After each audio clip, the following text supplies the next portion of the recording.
Mommy, Mommy, wake up. The morning was heavy with silence as people gathered, their faces sad, their hearts broken.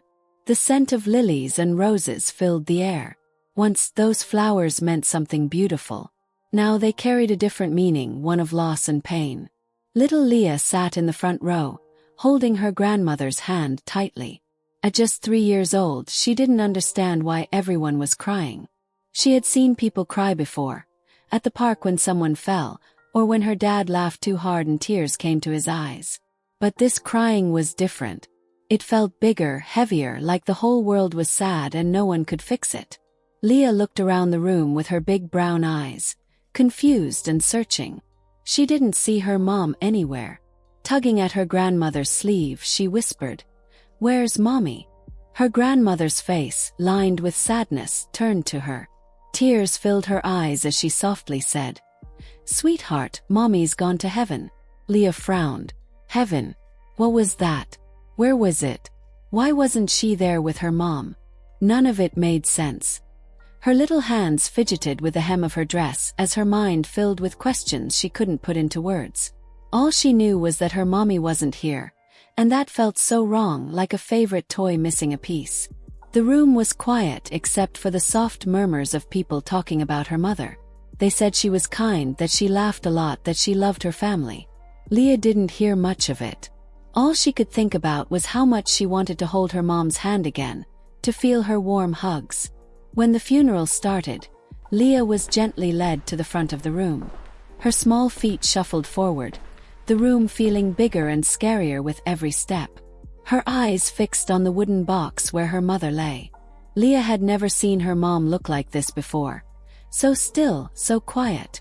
Her mom, who was always full of energy, was now lying there, unmoving. Her little heart raced. Maybe Mommy was just sleeping. If she was sleeping, Leah could wake her up. She always did when her mom napped. She'd climb onto the bed, giggling, and shout, "Wake up, Mommy." Her mom would laugh and hug her tight. Leah stepped closer to the casket, her tiny shoes making soft tapping sounds. She hesitated, her fingers trembling as she gripped the edge. "Mommy," she whispered, her voice shaking. "Mommy, wake up." The room seemed to hold its breath. Leah's voice was small, but it carried through the quiet space. She tried again, louder this time. "Mommy, wake up. It's time to go home. Why is everyone crying?" Her innocent words made the people around her freeze. They turned to look at the little girl, their tears falling harder as they watched her. Leah didn't notice them. She was focused only on her mom. "Mommy, please wake up," Leah cried, her voice breaking. She pressed her small hands against her mother's still form. "I don't want to be here. Let's go home." Her cries echoed in the room, raw and full of pain. The adults couldn't hold back their own tears.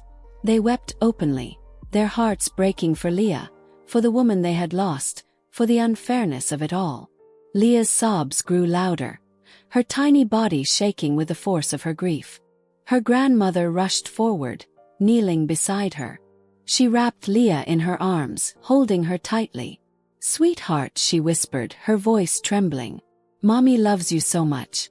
She'll always love you no matter what." Leah buried her face in her grandmother's chest, her small hands clutching at her shirt. "I want Mommy," she sobbed.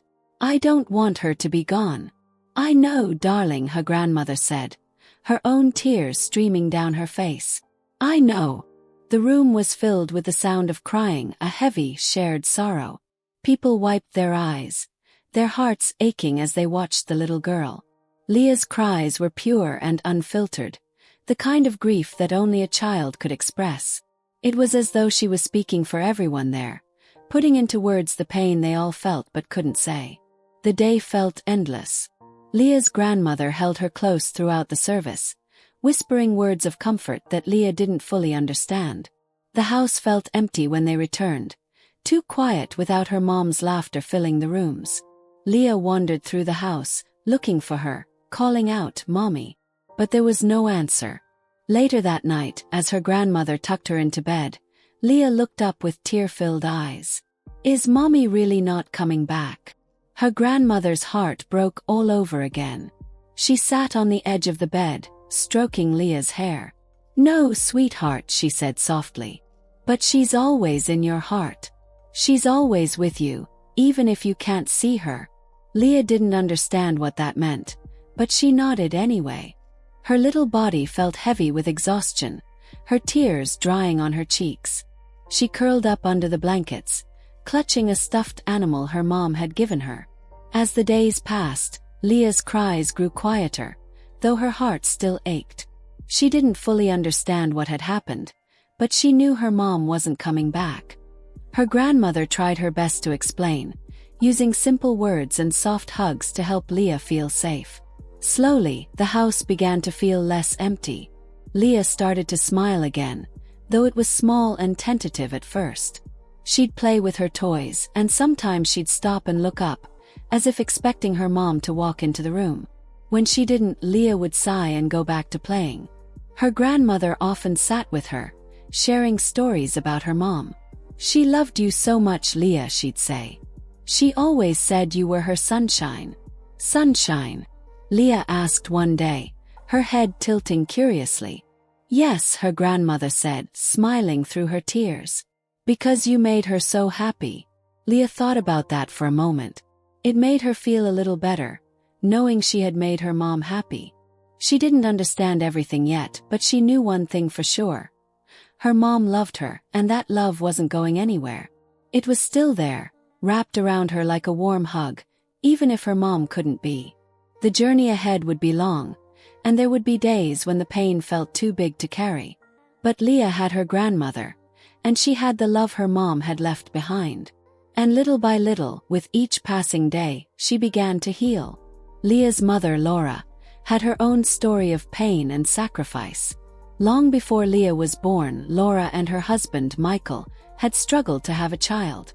4 years they tried, but the child they dreamed of never came. Their home was filled with love, but also with a quiet sadness of unfulfilled dreams. Over time, Michael's patience wore thin. He began to pull away, his frustration turning into resentment. He blamed Laura, though she carried the weight of their shared sorrow alone. Michael grew distant, spending more time away from home. Whispers in town told of another woman, a younger, carefree woman who could give him what Laura couldn't. Laura pretended not to hear the whispers, but they cut deep. Her heart ached with the fear of losing the man she loved. She felt like she was standing on the edge of a cliff, watching her life crumble beneath her. One evening, after Michael had left without a word, Laura wandered into the woods near their home. She didn't know why she went there, only that she needed to escape the walls that seemed to close in around her. The forest was quiet, the kind of quiet that felt alive, like it was listening. Laura walked deeper and deeper, her tears falling freely. She whispered into the darkness, "I'll do anything. Anything to save my marriage. Anything to have a child." Her words hung in the air, and for a moment there was only silence. Then, from the shadows, a soft voice replied, "Anything." Laura froze, her breath catching in her throat. She turned to see a young girl standing before her. The girl had long, dark hair and eyes that seemed too old for her youthful face. She wore a simple white dress, and her bare feet didn't make a sound as she stepped closer. "Who are you?" Laura asked, her voice trembling. The girl smiled, but it was a sad, knowing smile. "I've been here a long time," she said. "People come to me when they're desperate, when they have no one else to turn to." Laura's heart pounded. She had heard stories of a girl who lived in the forest, a girl who didn't age, who could grant wishes but always at a cost. She thought they were just tales to scare children, but now, standing before her, she wasn't so sure. "Can you help me?" Laura asked, her voice barely above a whisper. The girl tilted her head, studying Laura.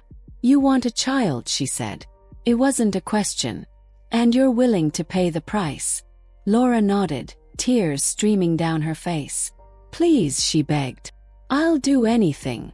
The girl's expression softened, and she reached out to touch Laura's hand. Her touch was cold but not unpleasant. "I can give you what you want," she said. "But it won't come without sacrifice. The child you long for will be yours, but your life will be tied to hers. After 3 years, your time will end. Laura's breath hitched. 3 years. It wasn't much time, but it was better than nothing. She thought of Michael, of the life they had dreamed of together. "I'll do it," she said firmly. "I'll do anything." The girl nodded and closed her eyes. She began to hum, a soft, haunting melody that seemed to echo through the trees. Laura felt a warmth spread through her, a sensation of hope and love that she hadn't felt in years. When the girl opened her eyes, they glowed briefly before returning to normal. "It is done," she said. "Go home. You'll find what you're looking for." Laura thanked the girl, her heart filled with a strange mix of joy and fear. She returned home that night, and within weeks, she discovered she was pregnant. Michael was overjoyed, his coldness melting away as he held Laura close. He apologized for his distance, for the way he had almost given up on them. "I'm so sorry," he whispered. "I never should have doubted you." Their happiness was short-lived, though Laura didn't let it show. She cherished every moment with her daughter, knowing her time was limited. When Leah was born, Laura felt a love so powerful it took her breath away. She poured every ounce of herself into those 3 years, creating memories she hoped Leah would carry forever. Michael never knew the truth about the deal Laura had made.